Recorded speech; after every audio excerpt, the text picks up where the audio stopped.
please say your name and give us your birthday. I'm Betty Spadaro.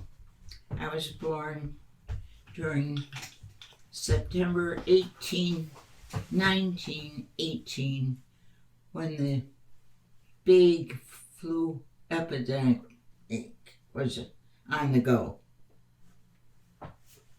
So you were born during the Spanish flu. So this is not your first pandemic that you've learned. This is the World War I. World War I had just finished. Even before the first Memorial Day, even before the first November 11th, the armistice. Yes. That's amazing. Can you tell me something about your mother? My mother was a very hard worker and wanted me to be well educated. And I followed what she asked me to do or tried to do for me. Where was she born? She was born in Montgomery County, out on a farm with 7 other sisters and brothers. What was her maiden name? Horton.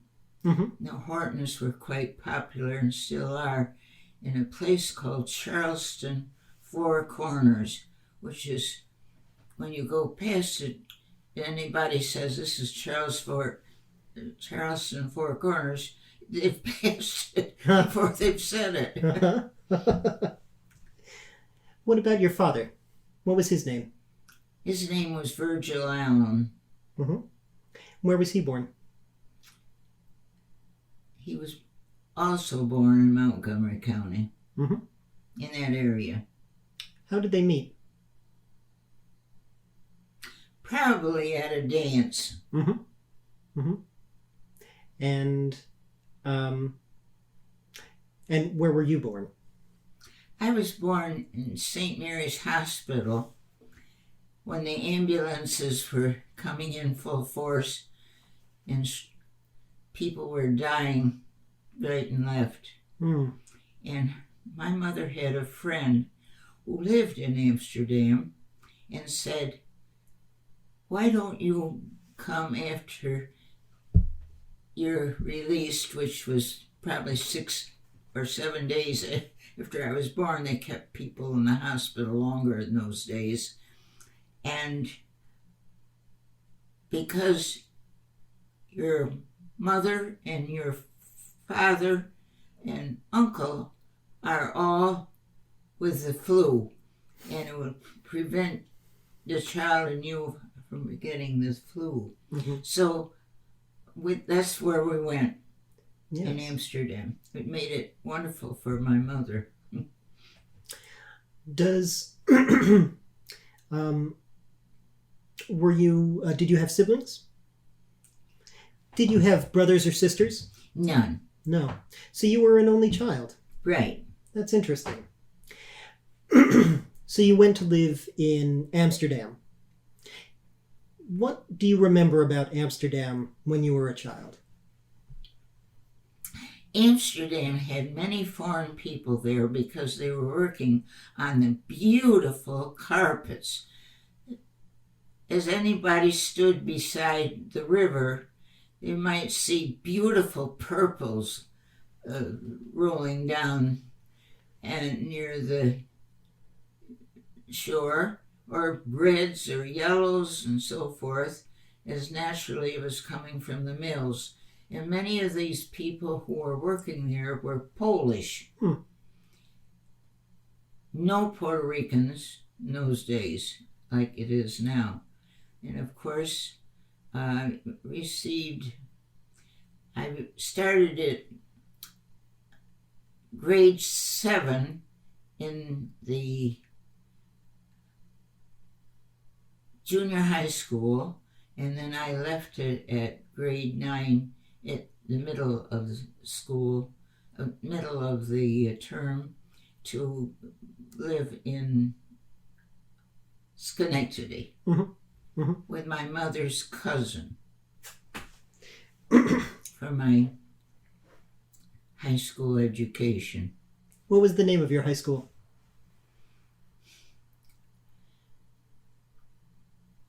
Not Terrace. Not Terrace High School. So very close to the Union College campus. Correct. Interesting. Do you remember any teachers that were very inspiring to you? Many teachers. There's Mrs. Tilley, and Dr. Johnson.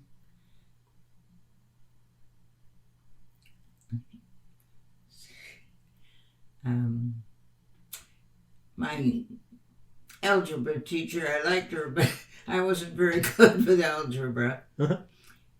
I can't think of her name right now. Started with my English teacher, the wonderful person. Offhand, I can't quickly think of their names immediately. Mm-hmm. And you became a teacher later. So do you remember a time when you were in school when you realized that you might want to become a teacher? I wanted to become a teacher when I was about 5 years old. Mm-hmm. And my mother bought a little small desk like it would fold up, and when other children came to my house, I made them be a student and I was a teacher. Yes. And I met a person along my life, and when I was a sixth grader, and I thought so much of her. Her father was a pro at the Antlers in Amsterdam. And I would have her be a student too, only she was a year older than I. And I lost track of her for years, and I finally met up with her. I went to a nursing home to see her, and she said, "Remember how much you wanted to become a teacher?" Oh. You, when you graduated, you went to college. Was that unusual? Yes, it was. I read in the paper just lately, only 4% women were going to college those years. Mm-hmm. 4%. I couldn't believe it. How did you afford to go to college? When I tell you, it sounds as if I were lying. I lived on $4 a week, which took in $2.50 for my room, something to eat, which was usually often oranges, and what was the other thing? There was another thing that I ate, and that was it. And then I had 10 cents to go to the theater, mm-hmm. or go without. Mm-hmm. No time for buying any clothes. No money. Yeah. And did your parents pay it? Or did you work for the... I worked during the summers down in the Catskills, doing waitress work. Mm-hmm. In the summers. In some weeks I'd make more per week than I did as a waitress than I did as a teacher, as I only started with $100 a month. Mm-hmm. Mm-hmm. Where would you work in the Catskills? Was it at some of the resorts? Yes, it was East Durham. East Durham. So some of the Irish resorts. Irish. That's right. So we learned all the Irish, and sometimes they'd take us out. Mm-hmm. Dates. Uh-huh. Mm. What was do you remember the names of the resorts that you worked at? I can't exactly think about it. I haven't thought about her name lately. But she was Irish, and her brother was Irish. They both, it was a woman, a sister and brother ran it. Mm-hmm. Now I think a Jewish group owns it. Interesting. So many of them are gone, but that one is still there. Huh. Mm-hmm. That must have been very interesting, because this would have been...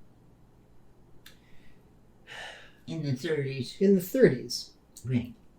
During what we call the Great Depression. It certainly was. That was a horrible experience. Did you think of it as being the Great Depression at the time, or is that just something that we think of it now? Well, now I think back how horrible it was for everybody. But what made it easier for people is there were more farmers, and people would go out for their parents or their uncles or aunts or relatives, and there they would secure their meat and their food. Yeah. Now, we don't have the farms, but it was not easy. 10 cents was big amount to have. How do you think the Depression affected your parents? It didn't help it any, that's at all. It was very hard, especially men, as they didn't have jobs. And another thing, high schools at that time were not offering any guidance at all, and so a man would be difficult for him to find a job if he were not interested in farming. Yeah. What was your father's occupation when he worked? Well, he was mainly a musician. Interesting. What kind of a musician? Trumpet.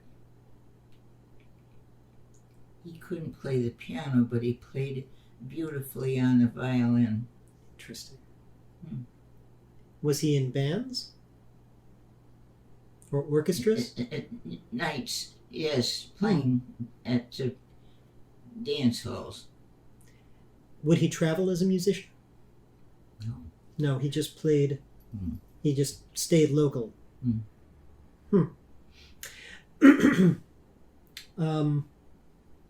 So after you graduated from high school, you went on to college and you lived on $4 a day, which is unbelievable. Where did you go to college? Oneonta. Beautiful place. How did you choose Oneonta?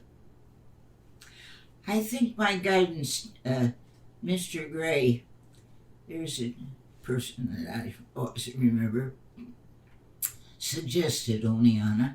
Then I knew of a person who would substitute, and she had taken courses, I think, from Oneonta. Otherwise, I didn't know about any of those state colleges at all. And I think we tend to be closer to Oneonta than in Schenectady than we are Potsdam and Plattsburgh and down the Hudson. Sure. I went to college in New Paltz, and SUNY New Paltz, and as you know, that started out as a teacher's college. But Oneonta must have been wonderful at the time. Well, all it was just one brick building. One building? One building. For all of the classes? It's been removed now, and they must have been, they were very smart, whoever was in charge of building those in the late 1800s, because there's lots of land to each one, and I bet it's a good 3/4 of a mile away from the original one in the back. Yeah. Wonderful.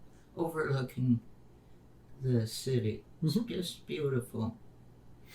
And you studied education then when you were in college? That was it, to be a teacher. There was nothing else taught, just teaching. And there's where I met my friends, and I kept them. We did not have dorms. We lived in houses, probably 4 or 5 people, students in a house. They were all over the city of Oneonta. And many of them came from farms. There were some Long Island people there. I don't think New Jersey. It was mainly Long Island because of state. And one person, she and I always wrote every week to each other after we graduated. And and she died 3 years ago. And her daughter comes from Ithaca about every 6-7 weeks and stays overnight with me and does various things for me. That's wonderful. In your house, would you take turns cooking? Who would do the cleaning? Who would do the dishes? Each one did his own, usually. Mm-hmm. Because they each brought their own food. Mm-hmm. Mm-hmm.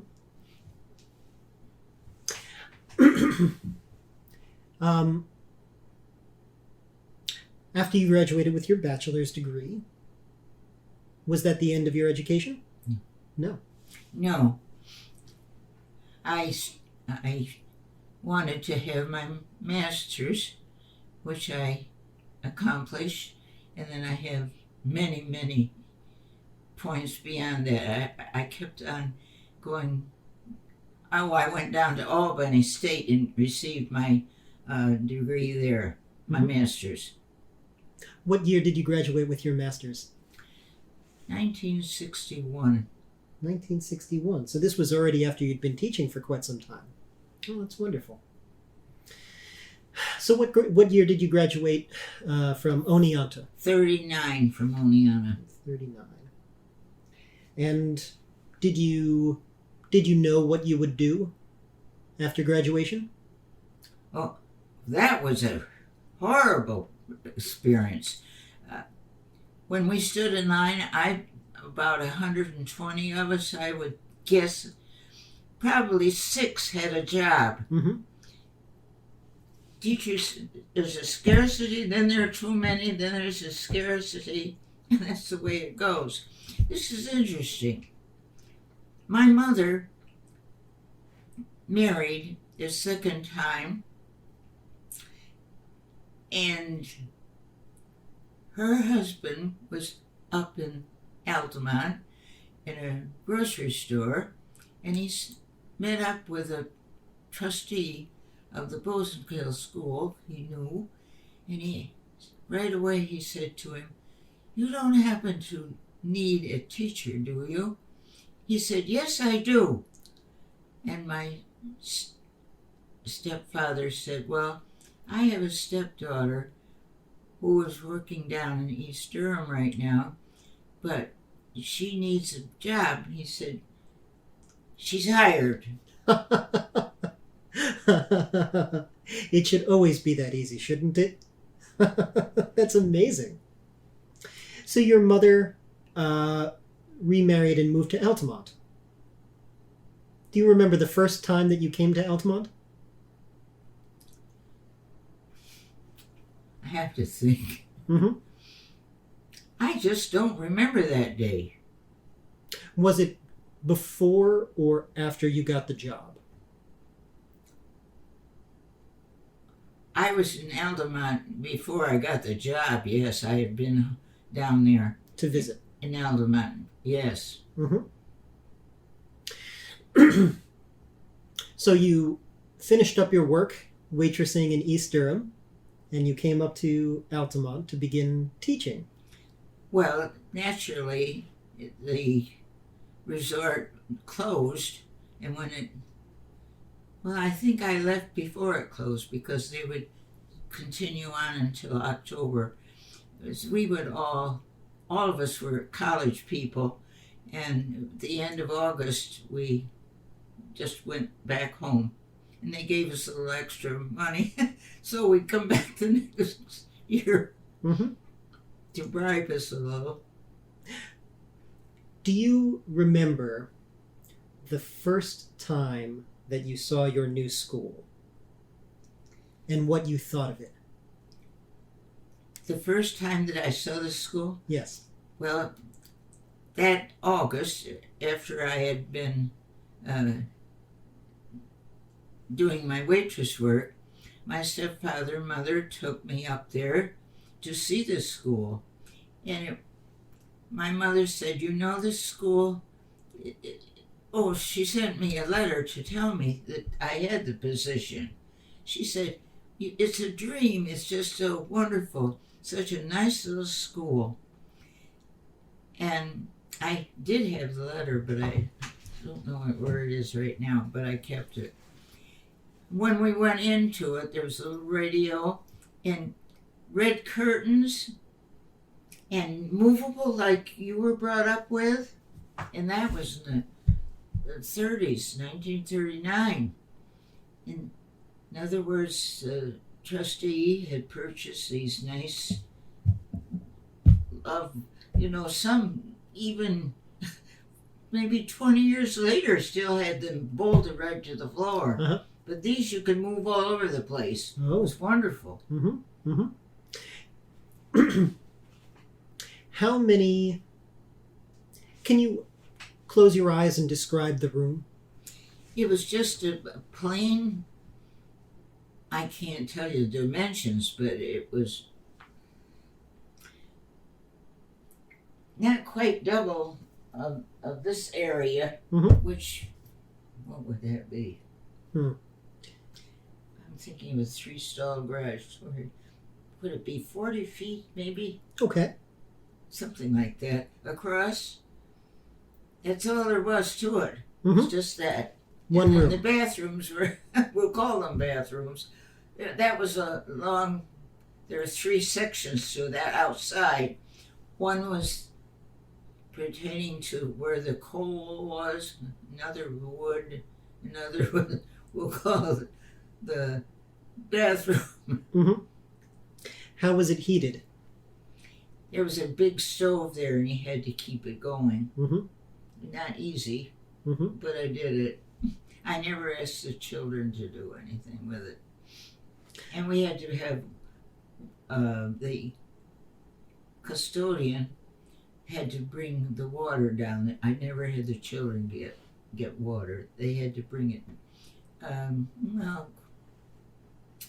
It was a little walk. It'd take you about 3 minutes or 4 minutes to get from one to the other, or maybe 5, carrying that water and a dipper, which I would not allow them to all use, and I had them all have their own little cups for water.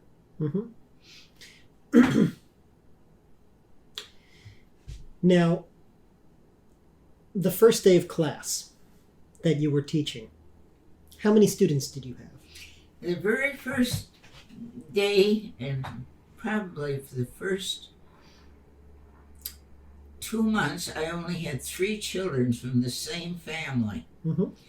Children that were very, very quiet.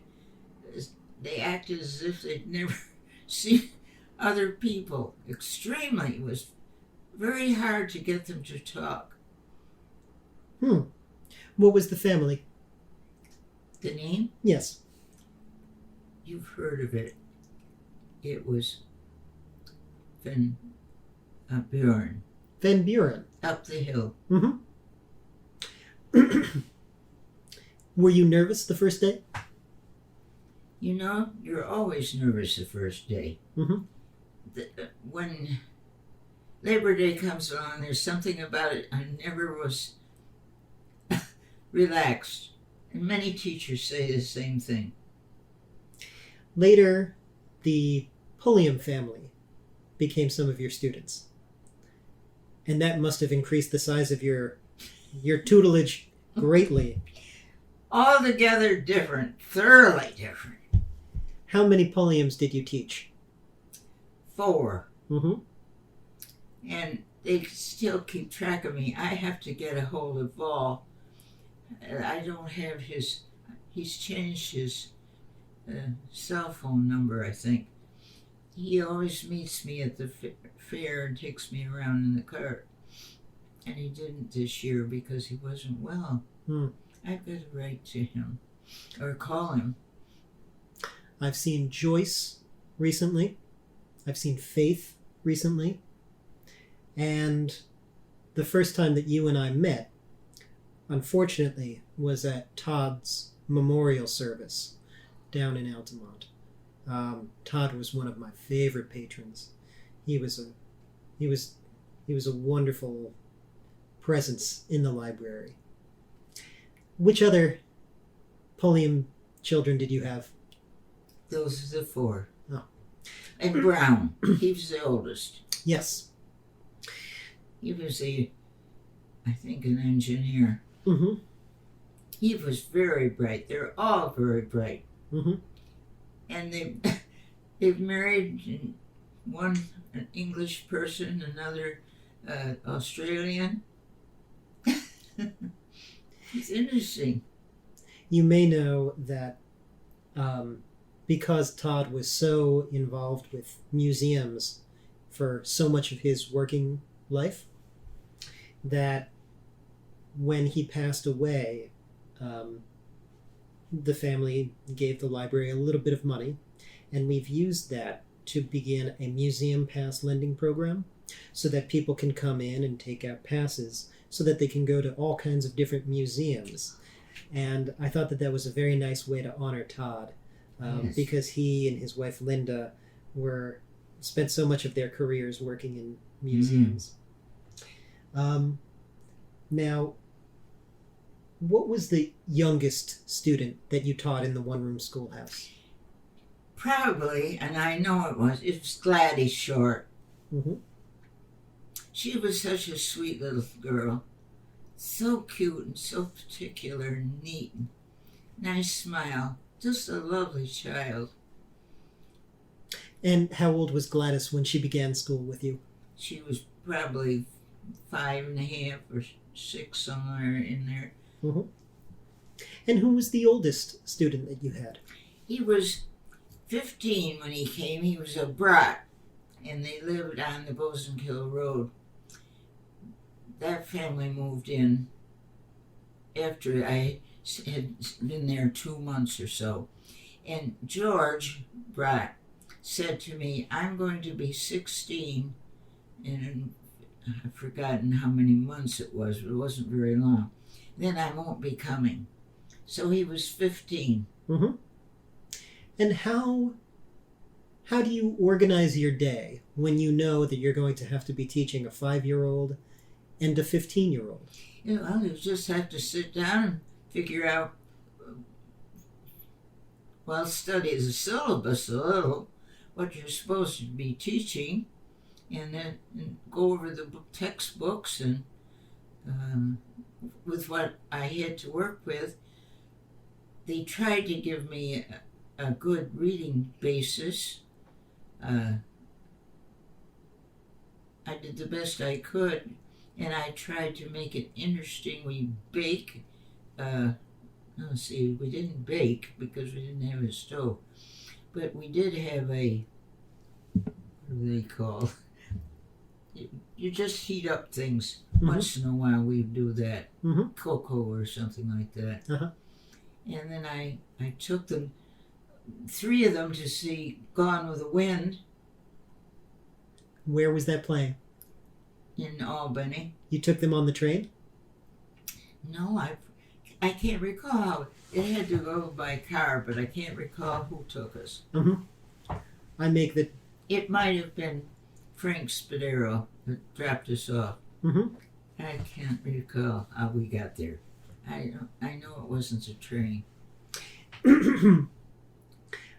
Was that the first movie that any of those kids had ever seen on the big screen? That they did? Yeah. Probably. Yeah. I would imagine. That must have been an amazing experience for them. Well, Herman, did you ever hear of Herman? I'm not He sure. was the head of the department, the highway of Gilliland. Okay. Before he died, there's a little schoolhouse over on the shelf there that he gave me. Oh. And I went to see him, and he always was so kind to me. He was different than his sisters. They were kind, but they were so shy. But he had more of a conversation with me than the others. Tell me about some of the stores and some of the people that you knew in Altamont when you were teaching in the one-room schoolhouse. Well, first of all, the Pulliums I'll never forget, because that family's always been great to me. But we'll go right in Altamont. some of the stories. I met so many. Well, one... Oh. Can you turn that off? I will pause it, yes. You were telling me some of the stories of people that you knew in Altamont when you were teaching at the one-room schoolhouse. Okay. Is John Mcclellan. He was very interested in baseball and not too interested in school. Uh-huh. But I hear from him. He's come up here with his alumni books and so forth. And that's one. Another one, I had so many. Lynn Alward is a teacher, and she lives down in Georgia, I think. Mm-hmm. She keeps track of me. The Alwards, he was a teacher in the high school, the father, excellent in social studies. She and a Pizarski girl would come over to the house and we'd bake cookies, and then they'd race around the house yelling and shouting. And when the cookies were done, then they'd sit down and we'd practically eat them. That's the second one. Then there was there's so many that I need to tell a little about them. I have to think, but wasn't prepared for this one.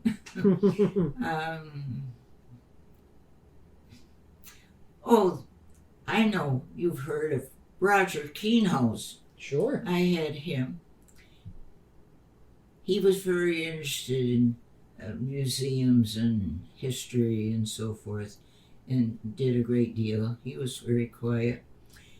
Beverly Kraus Harrington was an excellent student. You've probably heard of Beverly. Mm-hmm. She checks on me. She's a wonderful person, too. Then, of course, there's one that we lost. Well, quite a few I've lost. Right now, to my knowledge, and that many, I don't know what happened to them. I've lost 75 of my students. I know I did. Barbara Gillette, I lost him. And another one was, let's see, who would we say, mention? Oh, the druggist's son landed against a tree. The druggist is not there anymore. It's closed, the drugstore. Yeah. He was very instrumental in building that wall right there by the train station. He had people helping him. Interesting. Then, Bavona. Oh. I was so pleased that he had made such a wonderful life for himself and his family, and has moved up to Bolton Landing. And when I took 40-some people out on the Lake George boat, I first invited John Mcclellan, and John suggested Paul Timpson and Ginny, Mm-hmm. and then they suggested Gus Bavona, and I had all of them. I saw Paul just yesterday at the post office. Did you? Yes. Paul and I got along just great. Mm-hmm. Tell me how you came to know the Spadaro family. Well, of course, as soon as I was hired, I met the trustee, and the method, I had no money to buy a car, so the method was the trustee had a brother named Frank Spadaro, Mm-hmm. whose son helps me with everything. Mm-hmm. Now, so Frank had a Buick, and he would transport the high school students down to Altamont. And after they were deposited at the high school, which was right around the corner from my house, he picked me up for 5 years and took me up to the school. Mm-hmm. And at the time you were living on Park Street, yes? Park Street. Mm-hmm. Right. And that was Shorty Roman's father, who my mother married. You never met Shorty, did you? No, Do you know who he was? I don't really. He owned, eventually, a part of the Altamont Enterprise. Oh. Worked with Oxbury Mm-hmm. Mm-hmm. and Pino. Yes. And how did you meet your husband? Well, it was the World's Fair in New York City, Ooh. and Frank was going to go to it. In 1946? No, this is 1939. Ah, okay. And therefore, Patrick was his nephew. Came and did the transporting those 2 days or whatever there were. I've forgotten how many.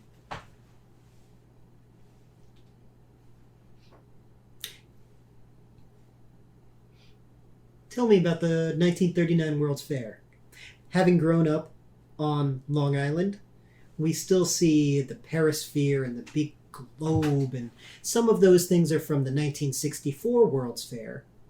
But some of the structures that are still there are from the 39 fair. I thought so.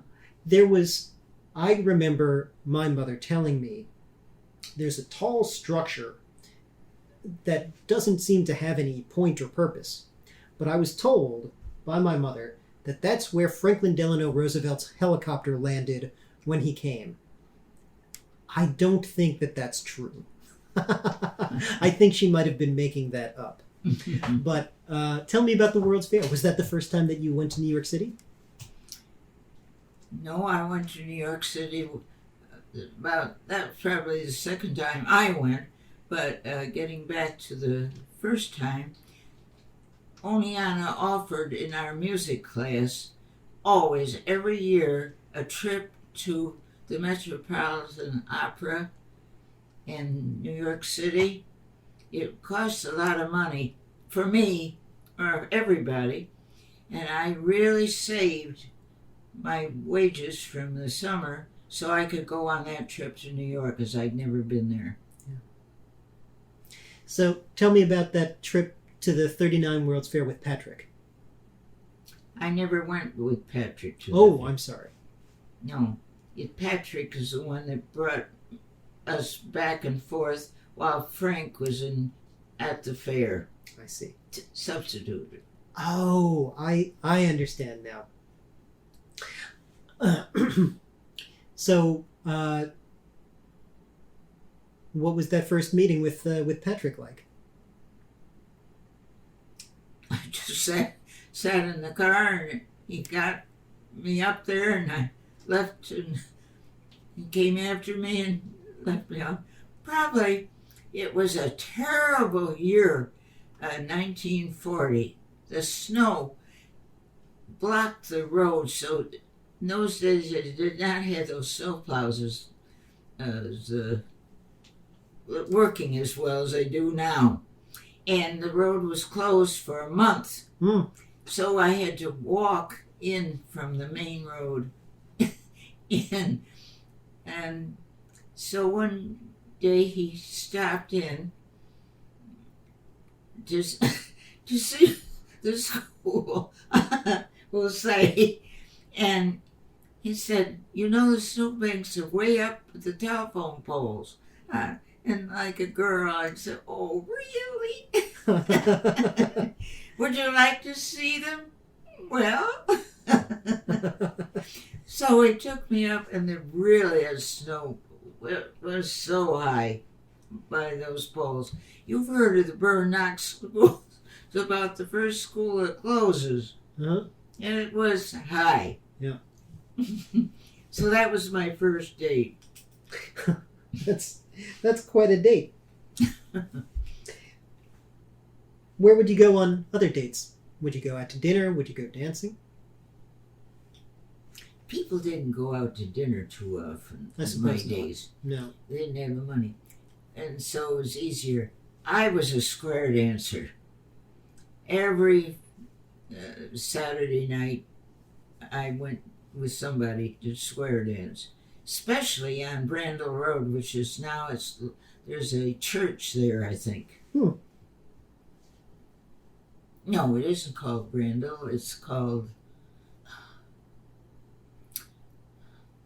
what is that road that comes right out into? Just as you enter Altamont, there's a road there to the right. Could that be Gun Club Road? That's it. Gun Club. Yes. That was Pat's Ranch. Uh-huh. And there was very little liquor unless it was in their car. Mm-hmm. No one was ever intoxicated that I ever saw, and I was going there for a good 4 years. It was fun. What and year? roller skated too. Oh, where would you do that? Well, it was called Hotmans, but it burned. It was a beautiful place. It even had an organ as we skated. Then there's also up out of township. I would take my horse and tie it to a tree and roller skate up there, Knox Cave in Knox. Now, can I go back for a moment? Because the first story that I ever heard about you was that when the Pulliams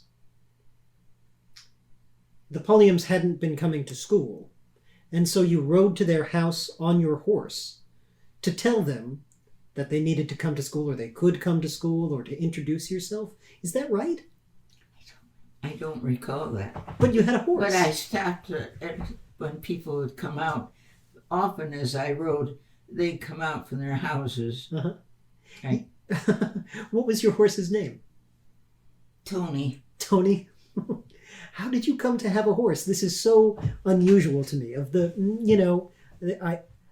idea of living on Park Street and having a horse is, I can't quite get my head around it. Well, often people like horses, or they don't at all. And we were talking about horses, Frank and I, and he said he just loved to have a horse. And so I bought one. And he rode it, and others rode it, and everybody seemed to have a good time.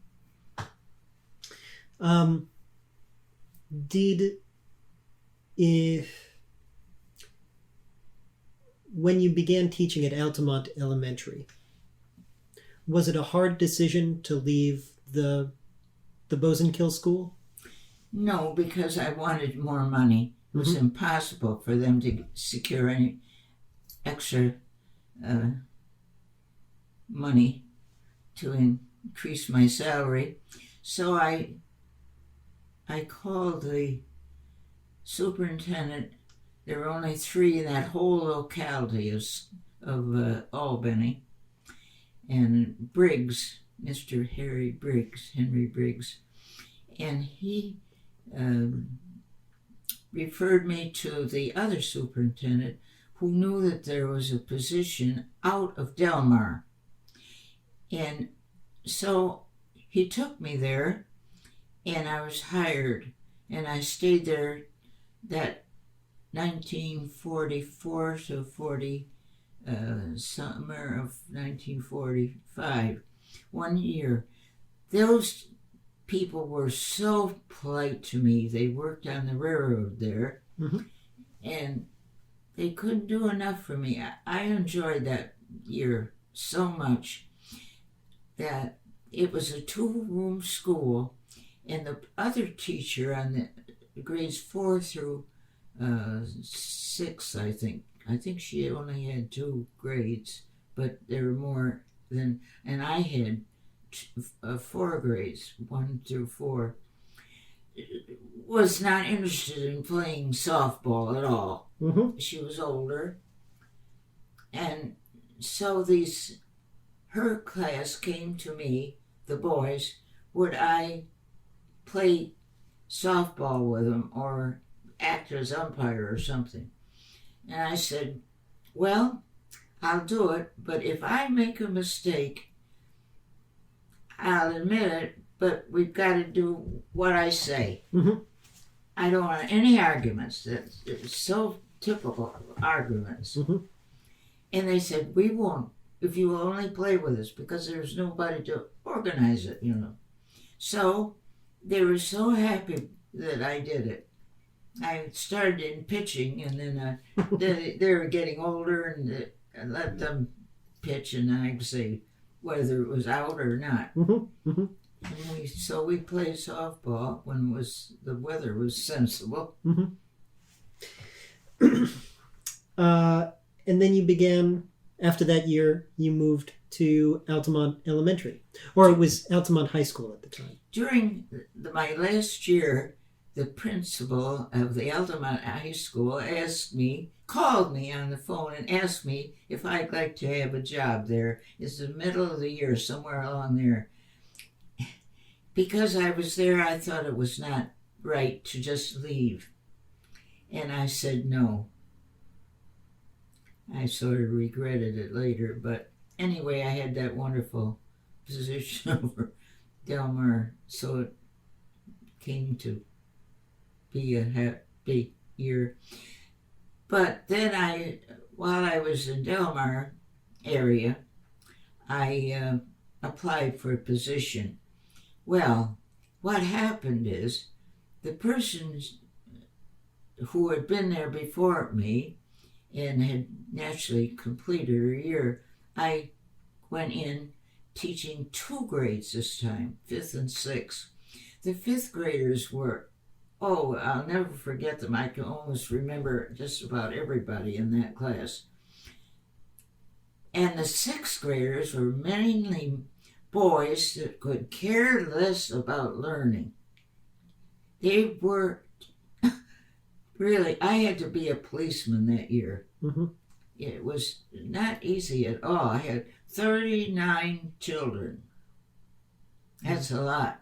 Now I guess it's down to 20 some. Depends on the school, I think. Yes. And you got married around this time.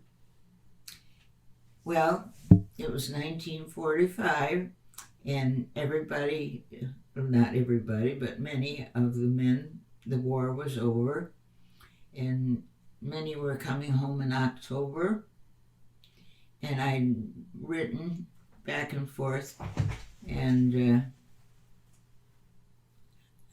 it was December 26th that we were married that year, 1945. And why it was the 26th was because it was vacation, so that they wouldn't have to hire a substitute. Well, that was very conscientious of you. I very seldom ever stayed out of school.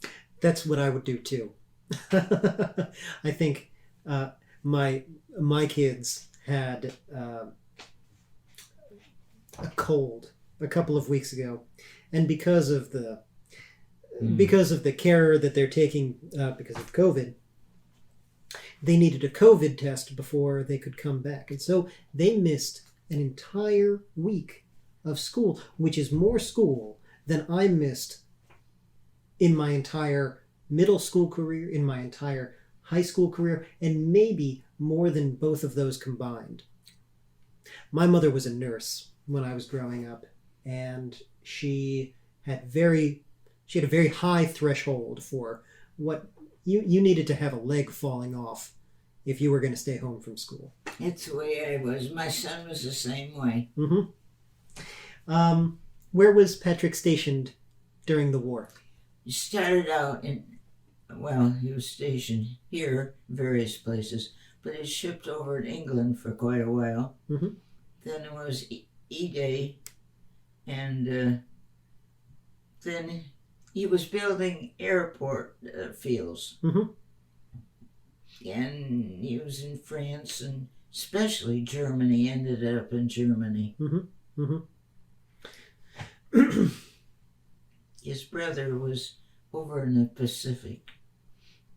Do you remember when he came back? October 19th, I think. Did you meet the boat? Did he? Did you go down to New York City to meet the boat as he came back?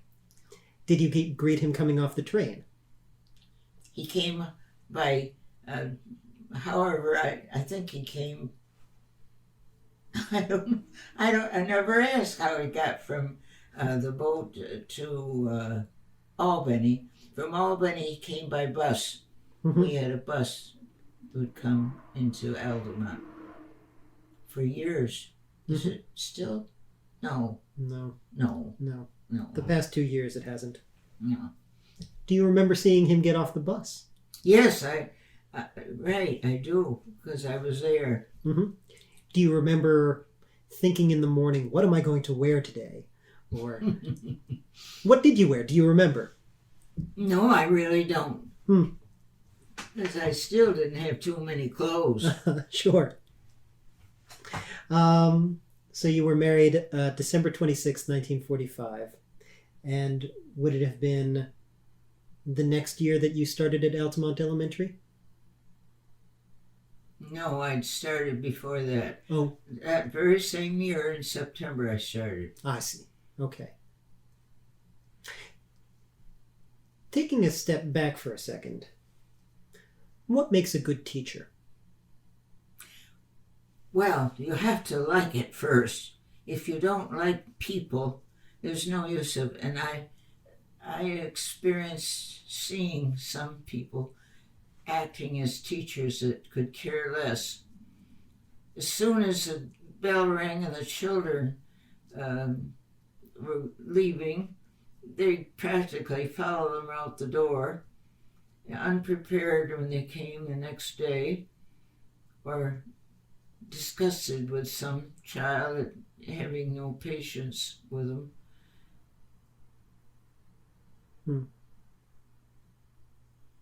And I've seen some excellent teachers, naturally. I still very often see Pat Spohr and Yvette Terplek, who both taught. I taught opposite Yvette. Yes. She was across the road from me. And Carolyn Mormile. Oh, yeah. Especially Carolyn. Mm-hmm. What grades did you teach when you taught at Altamont Elementary? I started with 5th and 6th. And I had 5th alone. I've had 6th alone. And I begged Peter Allen if I could please teach 3rd grade.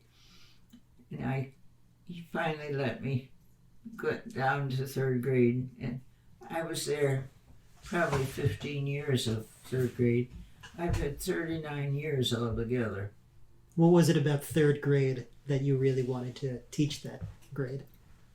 I think it was the curriculum itself, and it's the child.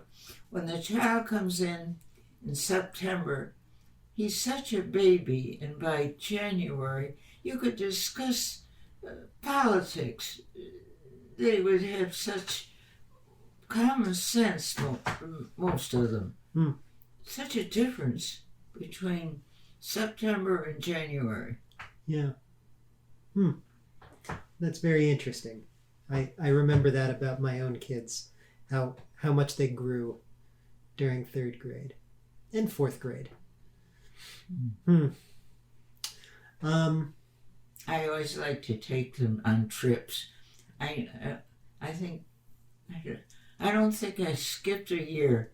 I took them Cooperstown or to Troy to see those beautiful arrow shirts being made. I went to a bakery. I brought them up here to the Great Escape. I took them all kinds of places. Mm-hmm. And that makes them so happy. Mm-hmm. We did things so I get speakers come in, Mm-hmm. or I have a teacher come in.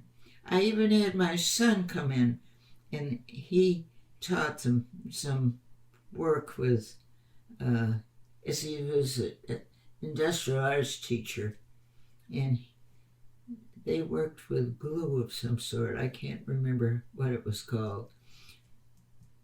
So that it made it interesting to,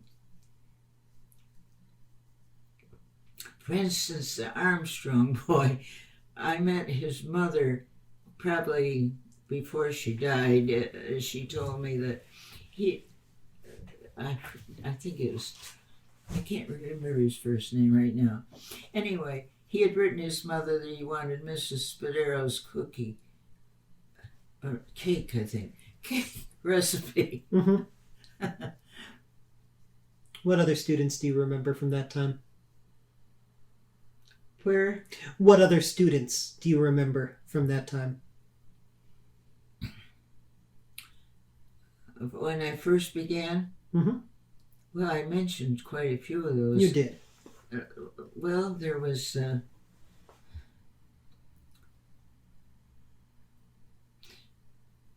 Dick Teeter, and Dick married a Canavan. Shirley Canavan was my next door neighbor. The Canavans were oh so good. Eddie, I thought so much of him. He writes. I had him on the ship when I took 100 2 years ago, Uh-huh. and his wife. And Jimmy died recently, his brother. They were wonderful students, and Shirley was too. And they were such wonderful neighbors. And the Dudleys lived up above us. I don't know what happened to any of them, excepting that the boy died. And then there was a Holzheimer. I can't think how it's pronounced. I think it's Hohenhauser. They lived above us, and I met him again, all grown up, working at the Lowe's, I think it was. Let's see. What was the village like in the... Well, it wasn't as pretty as it is now. The streets are labeled beautifully. There's more lawns. The houses are kept up better. They're restored. The train station looks beautiful. Inside, it's gorgeous.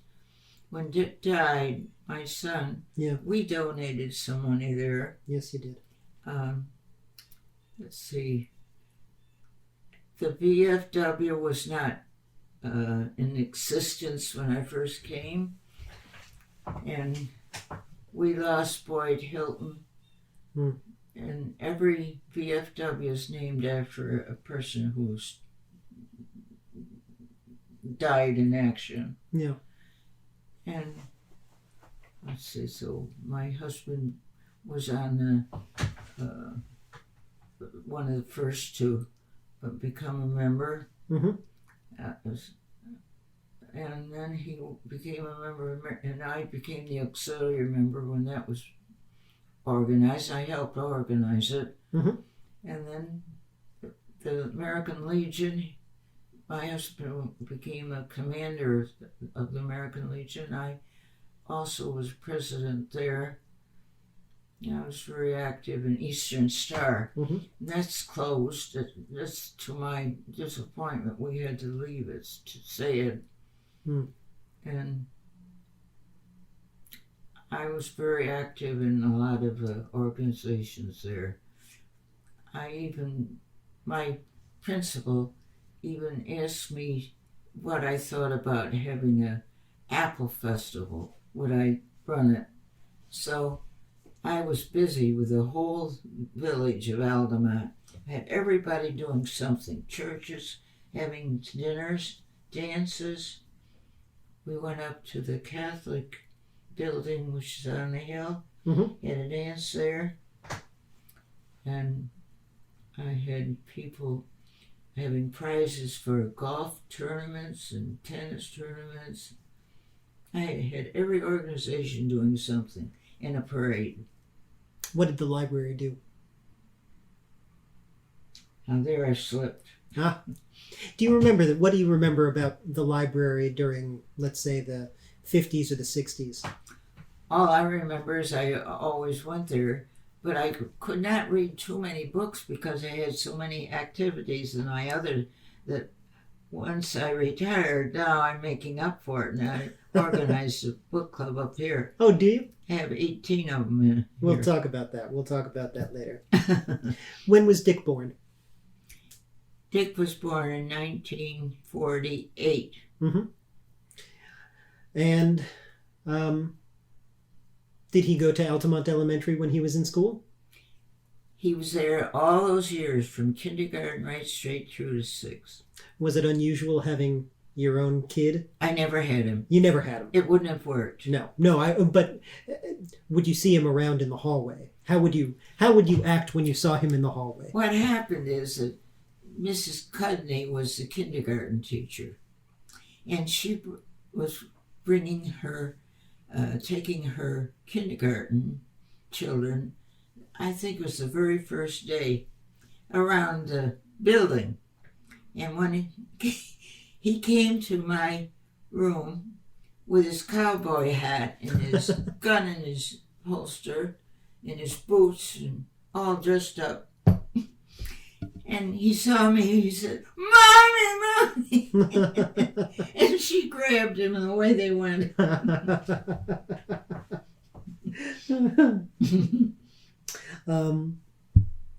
Let's see. Now, did you live the entire time that you were teaching in Altamont on Park Street? No, because once my stepfather died in the course of 7 years, then I really had to toe the mark, because it meant that I had to support my mother. If she weren't working at times, she was, and at times she wasn't. So then I lived on Lark Street first, or Fairview in there. Oh, okay. And then I found this apartment, and we changed. Barkers lived on Park Street, and they moved over to where we were, and the very same day. So I had that apartment. It was quite big upstairs there, across from the real post office now. We lived there from 1945 to 1948, and we moved the week of the 4th of July, and I was pregnant. We had things in the basement, should have been in the bathroom. Everything was a mess.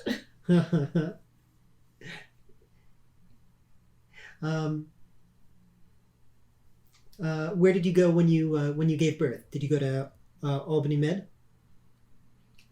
Oh, for Dick? Yeah. Yes, Albany. And how long did you take off from teaching when he was born? Well, I was awarded my tenure, but if I did not appear that first day in September, I didn't realize it. They took it away from me. So there was another girl teaching 3rd grade. I think maybe that's why it gave me a little idea. I like 3rd grade. She was teaching 3rd grade, and she told me that she would have to quit because she was pregnant, and she said maybe you could substitute. Mm-hmm. So by May, she quit, and she just died last year. Anyway, so I took her place and finished May and June Mm-hmm. of that next year. That would have been 49. Mm-hmm.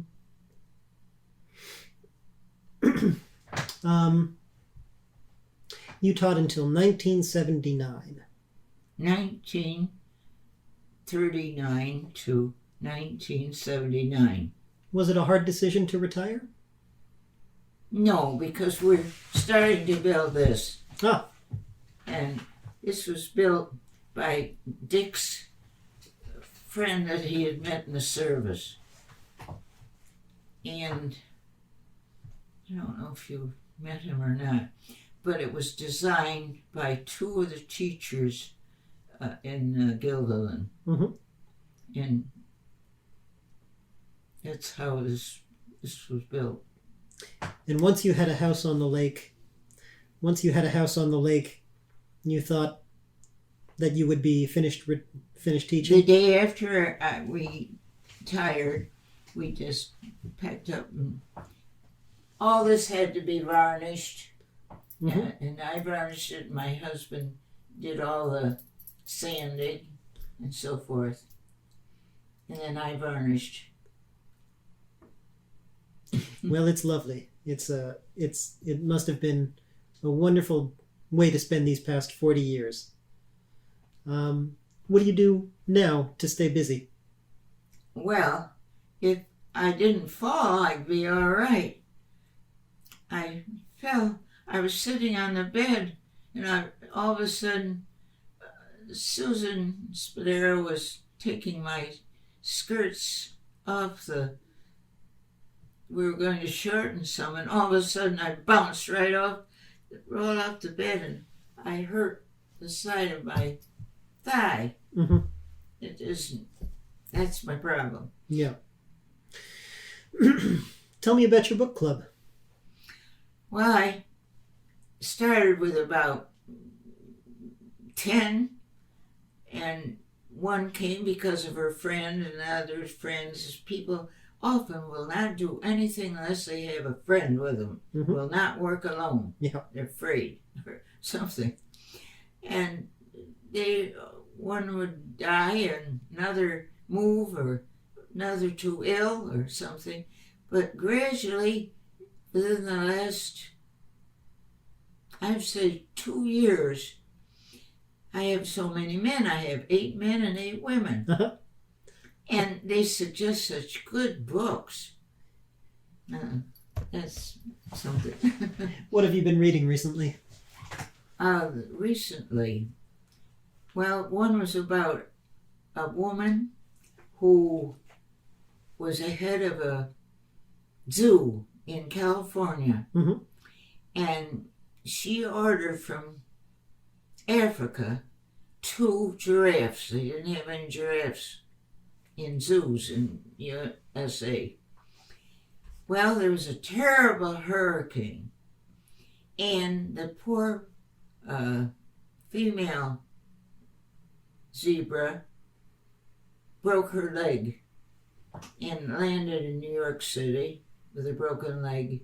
And a cowboy with a whole lot of stories behind him from Texas finally got the job of getting those across the country.